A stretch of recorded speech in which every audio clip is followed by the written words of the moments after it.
sinara, tsaka Senate, sinara. Tapos nun, nire-organize, tinrim down. Yung Congress na lumalabas, one per province. So, 87. Kung 87 yung provinces, one per province. Ibig sa 300 plus ngayon.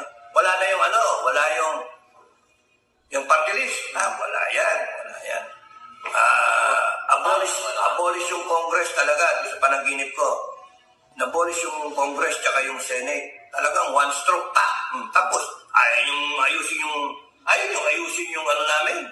Yung complaint namin resolution 10. O, sana namin kayo. Tapos, wala na problema. O ngayon, sinong yung gagawa ng batas?